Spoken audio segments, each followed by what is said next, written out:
Magandang hapon sa aking Facebook family, sa inyo, sa Senate Media, mga kapatid natin sa media, sa Luzon, Visayas, Mindanao, sa ating mga overseas workers, sa mga Pinoy na talagang sa inyong balikat.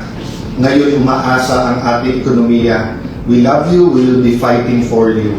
I have received a lot of messages from OFWs. Ang main concern ay corruption. So let me start there. Kanina po, yung verse na ating pong binanggit, yung nagsasabi na therefore you will know the truth and the truth shall set you free. So doon tayo mag-umpisa. Gaano ka-importante ang katotohanan? So babalikan ko lang po, no? We discussed one time why God has to be in the conversation and why we have to be on God's side. We're not talking about God being on our side kasi self-serving yun. Ang sinasabi natin, hindi siguro tama sabihin nasa likod ko ang Panginoon, nasa likod ng kalaban ko yung Panginoon, nandun yung Panginoon sa 11, nandito yung Panginoon sa 13. I think safe na sabihin na ang Panginoon ay Panginoon ng katotohanan. So dapat doon tayo sa Panginoon. What I'm saying is biblical principles, di ba? Parang sinabi mong gravity, di ba? Or parang sinabi mong kung anong itatanim, yun ang ating aanihin. I mentioned biblical principles because we have to have a starting point so that although we disagree, we can agree on the goal. So kanina, I talked about truth. Can we agree that whether we talk about the parliamentary tool of walkout or we do the parliamentary tool of having no quorum, there have to be an objective. And the objective has to be truth. So, sabi namin, tinitira, ginagawa ng paraan na hawakan sa liig ang Senado. Kaya iniisa-isa ang mga membro ng majority. At sabi naman ng kabila, hindi legal, hindi moral, kung ano-anong dahilan na huwag magkaroon ng online. Of course, tinawagan na hypocrisy dahil kay Senator Trillanes man, kay Senator De Lima, or sa maraming pagkakataon, yung mga tumutulig sa ngayon, senador man sila o dating senador, once upon a time, pinopose nyo rin yan. But can we agree that whether we walk out or whether there's no quorum, we're fighting for the truth? So the question is, what is the truth and how do we get to the truth? So pag sinabing, eto totoo, si XYZ ang guilty sa flood control. Sinabi naman ng kabilang grupo, hindi, si ABC. Malay nyo po, in the end, it's not A, but it's B and C. And it's not XYZ, but it's Y and Z. And then kasama si W. So, the hearing, maging po hearing yan sa Ombudsman, sa DOJ, or Blue Ribbon Committee, are instruments to get there. But it is human instruments, kaya hindi siya perfect. So, dun sa nagsasabing magtrabaho tayo, we agree. Yung nagsasabing na-delay ang trabaho, we disagree na yung bagong majority. We point to all of us, including the minority. You have the wrong priorities. The last Blue Ribbon hearing was in January. And from January to present, there have been a lot of developments. The last time we heard from DBM, DOJ, DPWH, many agencies, umiba-iba na po ang mga statistics na binibigay sa atin. For example, nung unang privilege speech ni Senator Lacson, ang sabi niya, ilang daan yun na ghost project. And then lumiit na lumiit. DPWH, I think, confirmed this until now, did not come out with the actual numbers when I suggested, even last year sa budget hearing, utusan lahat ng district engineer, kunan ng picture ang project, kung zero yung project at bayad na, edi ghost yun. Kung meron project, edi hindi ghost yun, pero baka substandard. Meaning, may project pero hindi tama yung pagkagawa. So we have to sort out all of these facts kasi garbage in is garbage out. When we talk about the law, you have to have the facts that you will apply the law to. So, ang question, sabi ayaw pigilan yung Blue Ribbon Committee. Pero before magpalitan, ang punteriya ay partial report. So, nasabi ko na po ito mismo sa Senado. impartial, not partial. So, partial report doesn't mean na pumapabor kay kanino, but it means kalahati pa lang to, o 1/3, or 60%, 70%. Mahirap magbigay ng partial report kung meron kang additional information that is already available. At sa katulad nitong flood control na lahat nagtuturuan, lahat pwedeng maputikan, napaka-importante na ipakita na tatapusin natin to na buong buo. So, madalas namin pag-usapan sa minority noon at majority ngayon, bakit kapag ka isang senador na kalaban nila, kalaban ng Malacanang, kalaban ng 11 ngayon, pagka meron pong sinabit na amendment, yun po daw ay insertion. Pero pag sa kanila, amendment daw po iyon. Pagka sa minority po, ang sinasabi, huwag kayo mag-attend ng hearing or mag-inhibit kasi nabanggit kayo. Pero pag sila, bawal banggitin. So, it's the first time again that we will have a hearing that we will be inviting different guests and they will be free to talk. Does that mean that everything they say is 100% true? No. That's why we will test that with cross-examination. But we have to hear out people and follow the evidence, no? So, ulitin ko po, we're talking about the truth. For so long, ang pinag-uusapan yung impeachment ng Vice President of the Philippines, Sara Duterte. Yung unang untrue o yung unang kasinungalingan ay kami daw po ay nag-take over bilang majority at in-install ako para daw i-dismiss yung impeachment, para daw maging partial sa impeachment. Nakita niyo po yung ebidensya, napakabilis ng pagkilos, napakaayos po ngayon, pati sa pagbigay ng summon, sa pagsagot, yung schedule, ayos na po, sinunod natin yung schedule na pinopose kay Senator Soto. There's no question that we're going to have that impeachment process that everyone is asking for. Question, yung mga bishop po, yung mga business group, yung mga school groups, humingi ba kayo ng apology? Di ba ang binigay nyo, resign ka agad? Resign ka agad, may judgment na kaagad. Oh. Pero ngayon nakita nyo, iba. So hindi pa tapos tayo sa first issue where we prove you wrong, hindi pa kayo nagsosorry dahil mali ang pananawagan nyo, may bago na naman para mag-resign. And then ngayon, yung 11, actually it's news because they said it today, but it's not new. Why? From day 1, February pa. February na pinipigilan nila na matanggal si Senator Soto at mabuwag ang kanilang mayorya at maging minority, ginamit na po pati yung mga kaso sa minority members na kasama namin na huwag kayong lilipat. Pag lumipat kayo, tuloy yung kaso. Pag hindi kayo lumipat, walang kaso. Sinabi na to ni Senator Jinggoy for the first time, inamin niya na totoo. He has evidence. A few times, I was there, kaya narinig ko yung conversation, kaya alam kong totoo. So, we're going back to the issue. The issue is not work. The issue is what is our priority. And this is the end time. Priority natin, ekonomiya, presyo trabaho kita. Priority natin ay corruption issues, kasama ang flood control. At accountability issues, yung po yung pangatlo, yung impeachment. Pinangatlo ko lang po dahil nga nakaayos na yung schedule. It will take time. Nagsasagutan pa, nagpapalitan pa ng sagot yung prosecution at saka yung defense, and then magkakaroon ng pre-trial para hindi po mahirapan ang lahat na intindihin yung ebidensya. Again, I will correct one senator who said that pag sila yung majority, mas maayos yung ebidensya, yung latag ng ebidensya. Hindi trabaho po ng senator judge na maglatag ng ebidensya. Trabaho po ito ng defense at saka po ng prosecution. Prosecution muna kasi ikaw yung nag-accuse. Then defense kasi nga, dinidepensahan mo sarili mo. Siguro that's one reason why gigil ang magkapatid na Senator Tulfo na aside from the committees, aside from yung pagiging malapit sa Malacanang, let me address that. Sabi ni Senator Tulfo, pag hindi ako nagpakita sa session hall ay ako'y duwag. Ang kaduwagan po ay nag-uugat yan sa ano ba ang purpose at trabaho mo.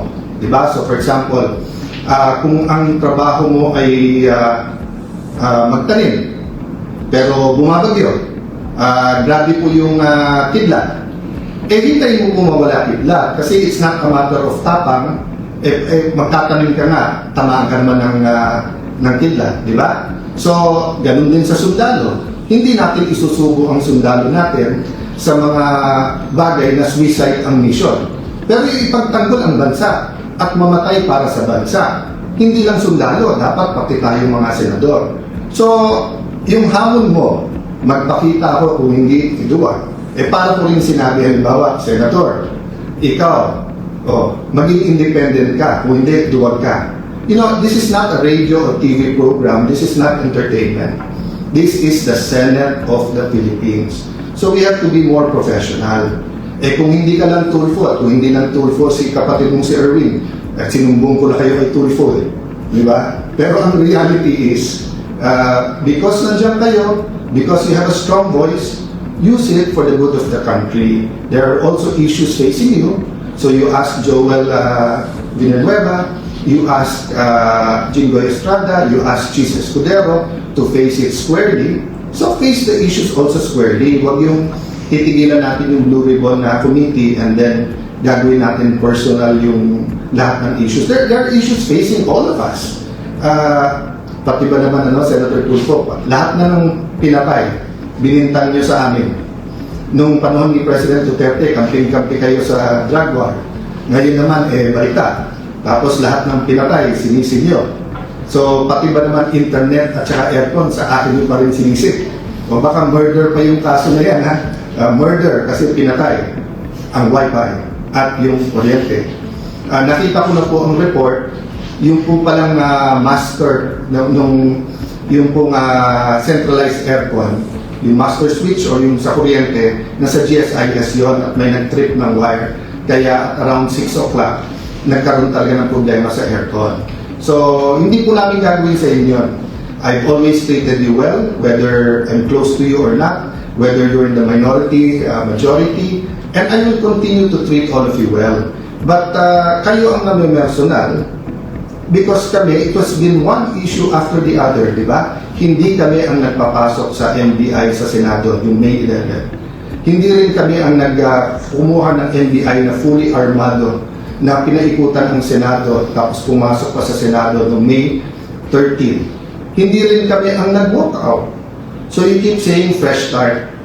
Every Senate President that I've served under, whether I was the majority leader or minority leader, whether I was in the leadership or I was just a simple follower, I gave them a chance. So let me ask the 11 minority who's asking me to resign now. Well, kahit na isang oras, binigyan niyo ba ako ng chance? So let me go to the bigger issue ngayon. Yung pong dignidad, yung pong karangalan, yung pong honor ng Senate. Simple matters. Nabanggit ko na po ito before. Why do we get angry pag binastos ang ating flag? Bakit pagka hindi tumayo, pagka kumanta tayo ng lupang hiniram, ba't natin sinasabihan ang tao? Bakit po ang Kristiyano man o Muslim, pag hawak yung Biblia o hawak po ang Quran, ayaw natin po na, pwede mo sabihin, papel yun, mga pahina lang yun. No. But to us, those are holy books, di ba? To the Muslim, the holy book is the Quran. To the Christian, the holy book is the Bible. So it's more than just a piece of paper, whether soft-bound or hard-bound yun. There's a symbolism that matters. So, na-shock ako sa sinabi ni Senator Lacson. Na-shock ako dahil yung 11 walang comment sa statement ni Secretary Remulla. Because napakaganda na ng usapan namin, first with the CIDG through informal and formal channels that susuko naman si Senator Jinggoy, dadalhin namin doon. And then afterwards sa labas, then nung dumating si Secretary Remulla, ang sabi niya, sige, kasi nga yung pamilya medyo they need to huddle kasi nga medyo emotional na. Pero pagdating sa hallway, nagbago. Diba? At sinabi ko nga, dun sa hindi nakakalam dahil dun sa mga bata pa, masalimuot pero malalim ang history ng Senate ng Philippines. All parliaments, for that matter, parliaments in the past have been attacked by kings and queens, by president, prime ministers, by dictator, by tyrants, but even by the most democratic leaders. That's why may mga privileges. So in the case of former Senate President Juan Ponce Enrile, dalawa lang ang posisyon noon, panahon ni President Cory. And everyone knows, at pasensya na po sa pamilya ni Senate President Salonga at President Cory, in our conversation, minsan nasabi ko, panahon ni Cory, panahon ni Salonga, I meant to say yung buong pangalan, but it was, a fast and a biglang turn eh. Kasi ibang-iba yung pag-usapan namin ni Secretary Remulla, who's a friend.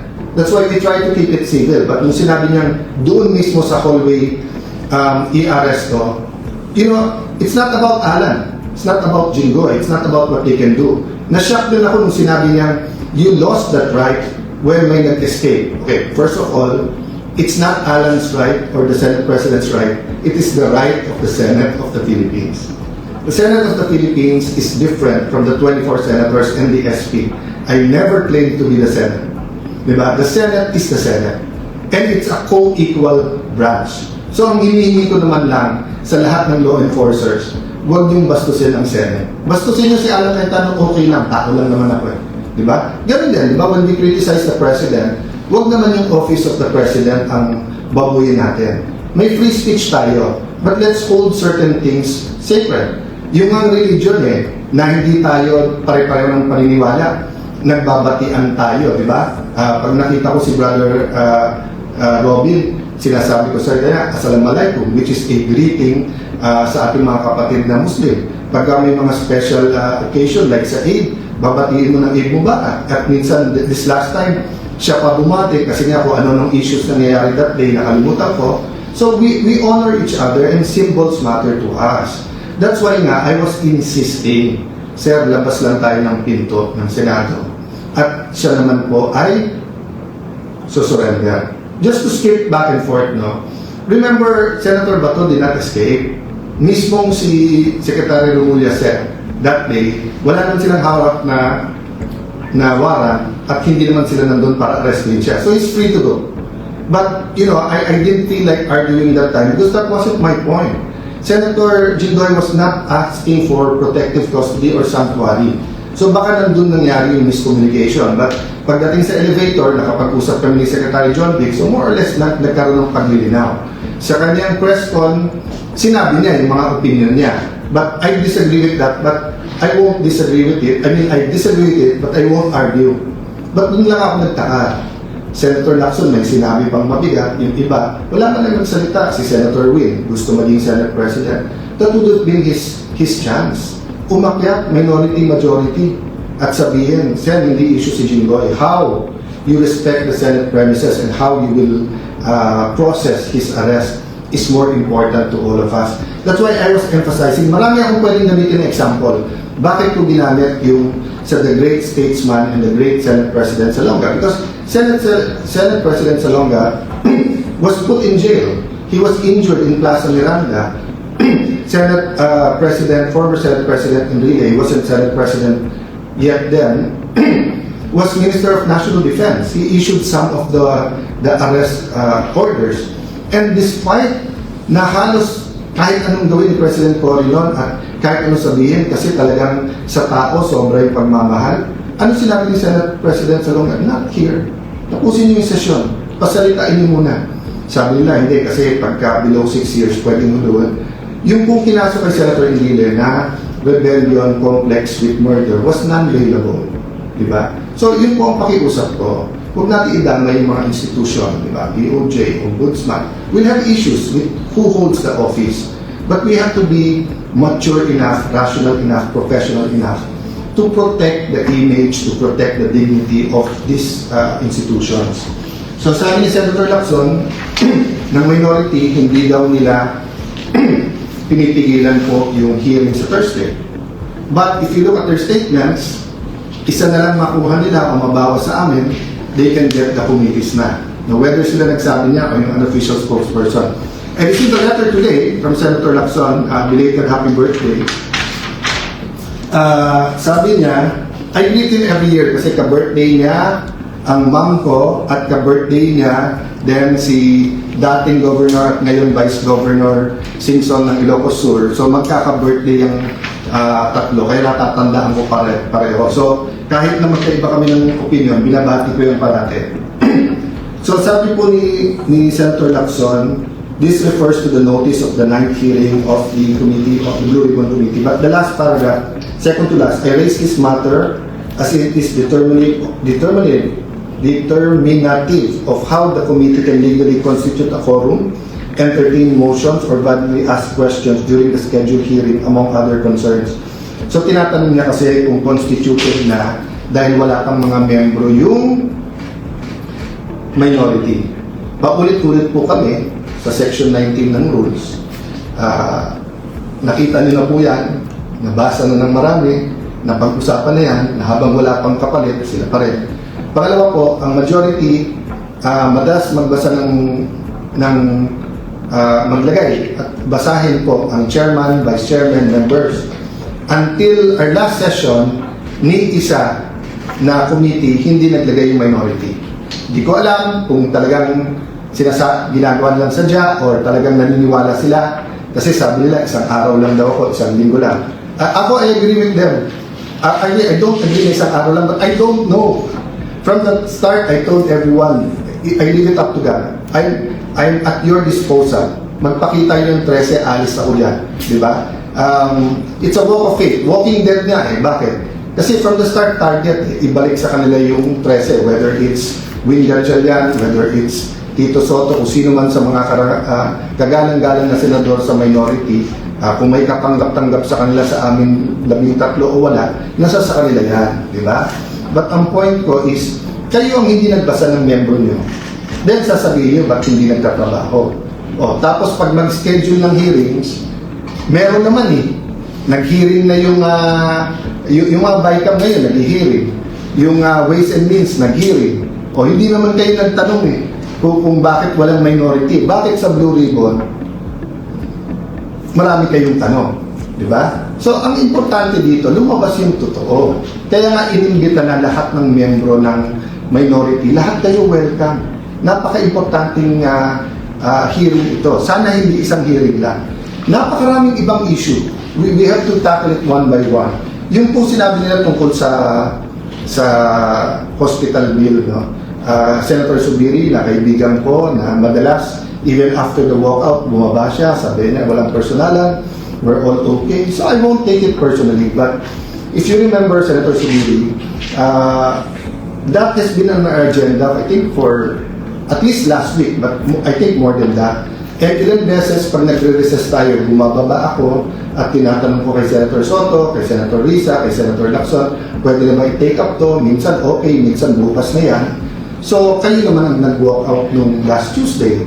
Willing naman kami na i-take up yan. Lahat sa side namin, we're ready. So, huwag niyong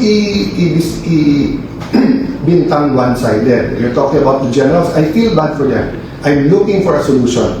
But remember, kayo nagsabing huwag mo nang basahin kasi hindi pa kumpleto yung CA because nga 6.5, 5.5 of the 12 members, hindi tayo magkasundo kung 6 or hindi tayo magkasundo kung 6, 6 or 7, 5 muna kasi question, sino maghahati, di ba? Kung ako lang masusunod, sa first day pa lang, niname ko na lahat ng CA.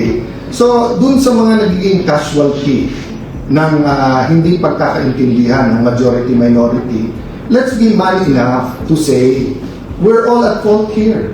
The whole Senate is at fault here, the minority to majority. Pero yung inyong messaging, drama, na playbook na kaya walang trabaho, kaya magulo, ginugulo nyo kami. Ginagamit nyo Malacanang para guluhin kami. Tapos sasabihin nyo, magulo ang Senado. Sino ba nagpadala ng NBI dyan na naka-full battle gear, di ba, na may mga gamit na gano'n? So guys, I'll continue to give you, I'm addressing myself to the Filipino people who are watching now, I'll continue to give you the inside story. Tayo na, and I invite the other side to give the inside stories, the context, di ba? That is important in how we make decisions.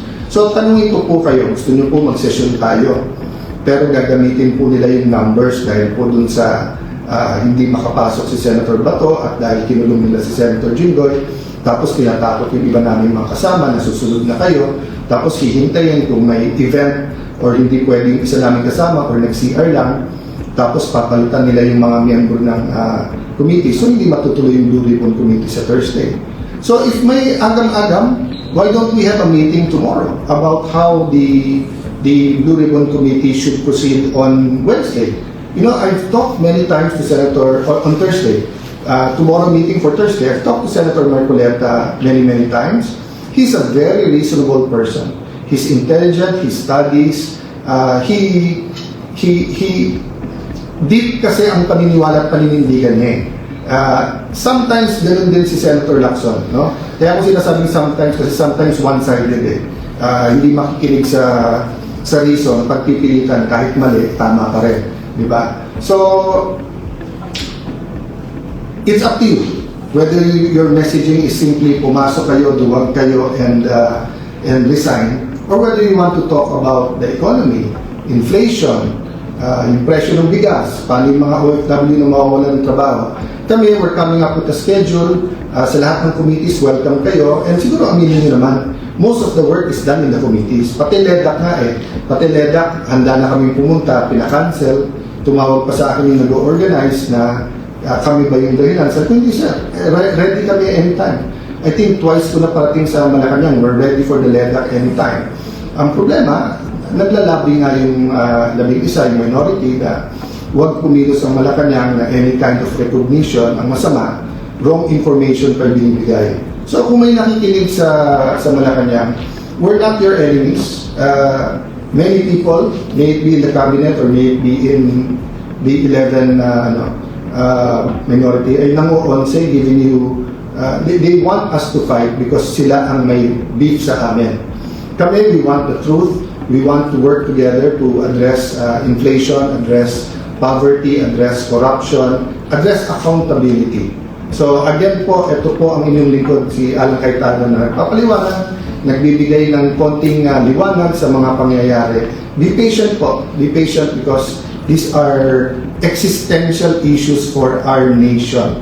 A nation divided will fall, but a nation na mas malaki pa yung ninanakaw kaso sa ginagamit sa tao will also not rise, di ba? So an independent Senate will be at your service.